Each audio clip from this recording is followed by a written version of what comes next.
प्रयागराज में आज यानी 29 जनवरी मौनी अमावस्या के दिन दूसरा शाही स्नान चल रहा था। इस शाही स्नान के ठीक पहली रात करीब 1 बजे संगम पर भगदड़ मच गई। इसमें 1 दर्जन लोग मारे गए और कई घायल हो गए। हादसे की तस्वीरें विचलित कर देने वाली रहीं। तस्वीरों में जहां घटना स्थल पर कपड़े, बैग, जूते, चप्पल और अन्य सामान इधर उधर पड़े हुए दिखे तो अस्पतालों में फर्श पर पड़ी लाशें नजर आईं। इस हादसे ने 71 साल पहले हुए महाकुंभ की उस घटना की याद दिला दी जिसमें 800 से ज्यादा लोग मौत की नींद सो गए। नमस्कार, आपका स्वागत है डेली 24 भारत में। मैं हूं आपके साथ अदिति। दरअसल आजाद भारत का पहला महाकुंभ इलाहाबाद यानी आज के प्रयागराज में हुआ था। में ही आयोजित हुआ था। साल 1954 में आयोजित इस महाकुंभ में 3 फरवरी को मौनी अमावस्या थी। शाही स्नान के लिए लाखों लोग संगम तट पर थे। उस दिन पूर्व प्रधानमंत्री जवाहरलाल नेहरू भी वहां मौजूद थे। 1954 के कुंभ में शाही स्नान के लिए जाते समय ऐसी भगदड़ मची जिसमें करीब 800 लोग मारे गए, जबकि 100 से ज्यादा लोग घायल हुए थे। अब आप सोच रहे होंगे कि आखिर ऐसा क्या हुआ था कि लोगों के बीच ऐसी जानलेवा भगदड़ मच गई। तो चलिए हम आपको इसकी वजह भी बता देते हैं।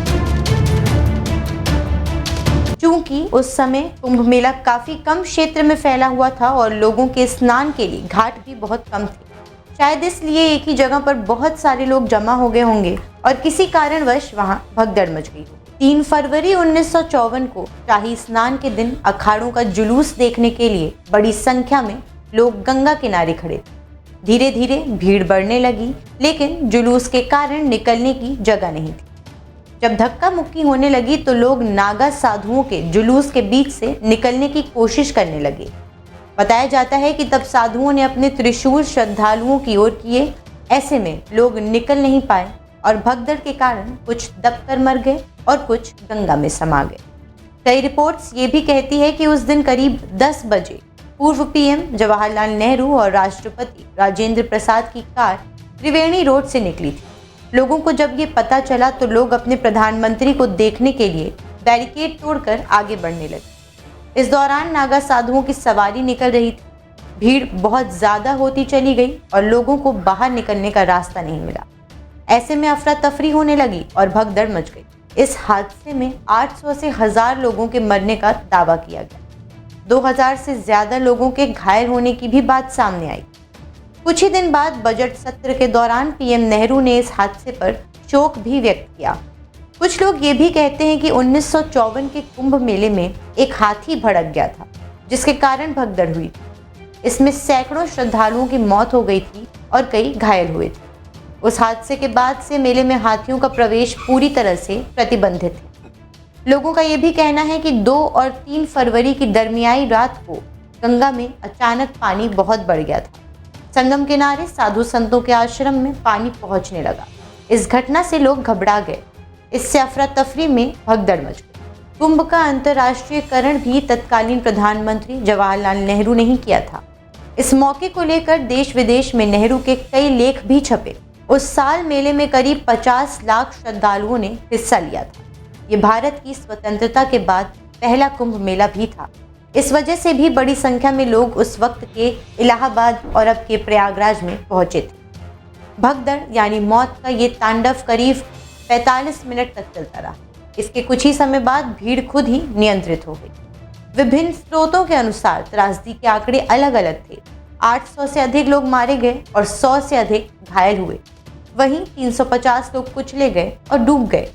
200 लापता बताए गए और 2000 से अधिक घायल हुए।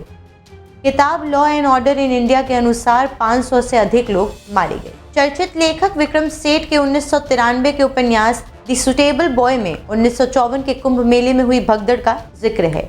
उपन्यास में इस आयोजन को कुंभ मेला की जगह पुल मेला कहा गया है।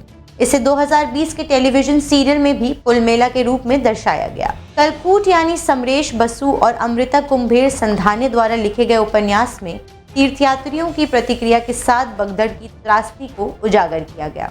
बाद में इस पर एक फिल्म भी बनाई गई। इस घटना से सरकार ने सबक लिया और धार्मिक समारोह में भीड़ प्रबंधन के लिए रणनीति बदल दी। कुंभ में आए लोगों को पल पल की जानकारी देने के लिए लाउड स्पीकर लगाने शुरू किए गए। लाइट की व्यवस्था पर भी खास ध्यान दिया 1954 की घटना के बाद पंडित नेहरू ने भीड़ के ऐसे हालात को रोकने के लिए कुंभ के प्रमुख स्थलों पर दिन में वीआईपी यात्राओं पर प्रतिबंध लगा दिया। उत्तर प्रदेश सरकार ने इसके बाद भी कई कदम उठाए और संगम के पास अस्थायी अस्पतालों के अलावा खोया पाया बूथ समेत कई तरह की व्यवस्थाएं की।